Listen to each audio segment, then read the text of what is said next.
I borrowed 9 million, then they refused to pay the balance of the loan. They actually breached the contract. After breaching the contract, I said, okay, let me return you your money. I offered 10 million because I got some friends in Dubai who are ready to give me the money.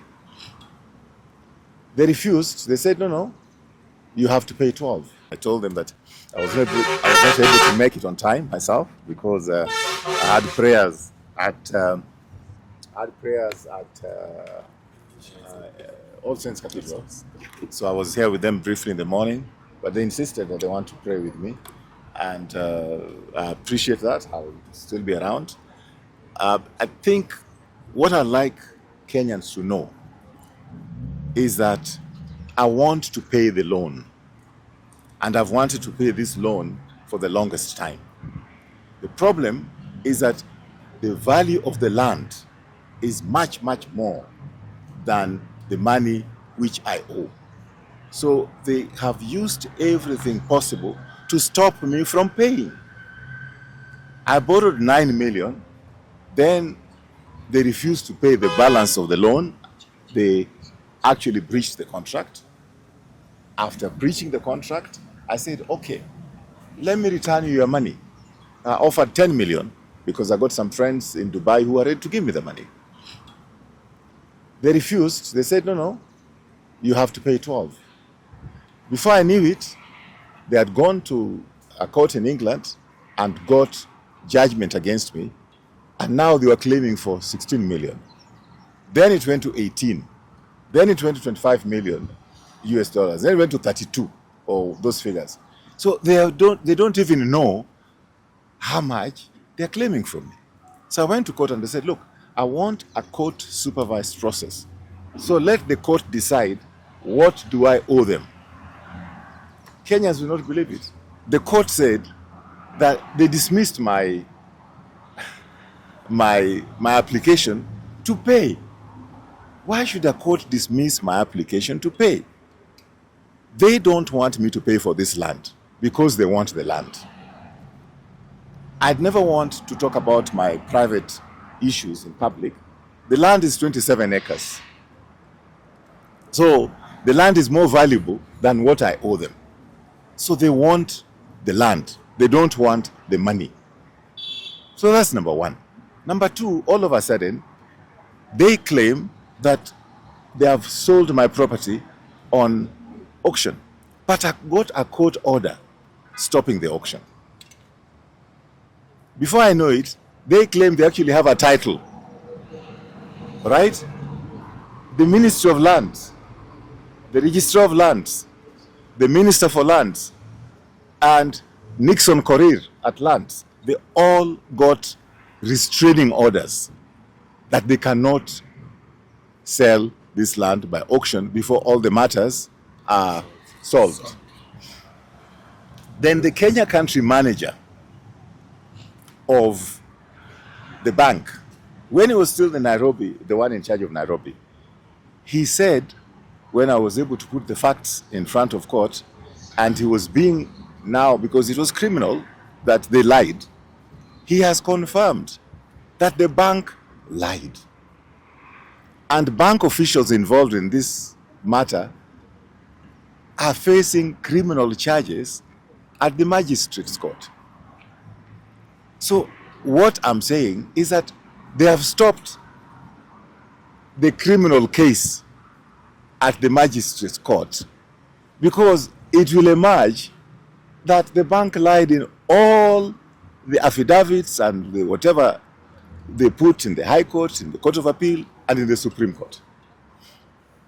But now, somehow, they've been able to stop the prosecution of the criminals from the bank. And I must commend the Office of the Director of Public Prosecution, because this case in the Magistrates Court, which is criminal, is being prosecuted not by me, is being prosecuted by the Director of Public Prosecutions, and is being prosecuted by the DCI, and with permission from the Attorney General. So it's not me just making empty allegations. Why not they want that criminal case to proceed? The judiciary has put it on ice for 13 months, more than a year, so that they have time to do this kind of shenanigans they're doing here.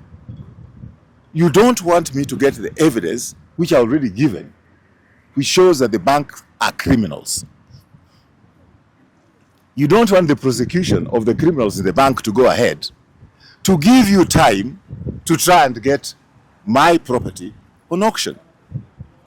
That is very unfortunate, because if this is what is happening with somebody at my level, what are the ordinary wananchi saying? What are they going through? What are the ordinary wananchi going through? If I can go through this. So I'm not playing politics here. There is a criminal case against bank officials involved in this matter at the magistrate's court. I'm not prosecuting it. It's being prosecuted by the DCI. It's being prosecuted by the Office of Director of Public Prosecutions. Why are you putting that case on ice and continuing? Because you know the information and any conviction which will come from that lower court will spoil the case for the bank in the High Court. So you want to go ahead with these High Court rulings before the evidence comes from the lower court. This is thuggery. It is thuggery. Another question. My name is Alleges from CS. So what is their latest demand? What is it that they want apart from auction hearing? What is it that they are saying that you refuse to do? And what is the latest demand that they are asking from you? Look, if they ask for the money, I've agreed to pay the money. Right? And their trick of asking for, their trick is that they moved it from 9 million to 12 million to 16 million to 18 million to 26 million to 32 million. I mean, they are moving the goalpost every time. More important, there is a law in Kenya. It's called the Diplom Rule. If I borrowed 9 million, even if I was guilty, I should not pay more than 18 million. Yes. No more than double. That is the law. But then they say they are exempted from that because they operate under the English law. Fair enough. But why is it that as East Africa Development Bank, Kenya pays from taxpayers money, gives them money, which means when it comes to their responsibility, they invoke international law, but when it comes to receiving money from Kenya, they get it from the exchequer direct. So why should taxpayers be giving money to East Africa Development Bank, and then when it comes to compliance with the Kenyan law, then they say they are governed, they are exempted. And there is no such exemption. I will make it interesting for you. On Friday, there was a case in Machakos, which they lost, because there was a ruling last year that the EADB Act is unconstitutional in so many areas. But let me tell you the elephant in the house. The EADB Bank Act gives the Minister for Finance, or the CS for Finance, authority to remove money from the exchequer without parliamentary oversight or parliamentary approval, and may not be audited by the Auditor General, and they may not be supervised by the central bank. It is a cartel to steal the money of Kenyans. That is what it is. And I think that you guys should find out what I'm saying, if it is true or not true. Just check the EADB Act. Yeah, my next question is, you said you're not playing politics, but who's fighting? Okay. I'm not playing politics because I have facts. Whoever wants to be able to see the political things on it, I know Yeah, the reason I'm asking is because I think some days ago you actually said that someone. No, I'll explain to you. The company which claims that they have bought this property despite a court order which prevented any auction is a Mr. Jackson Chebet with a Mr. Kiprono, and the person who stormed this place with goons is a Mr. Kiprop. Those are the names. If I've lied, find out. But those are the names.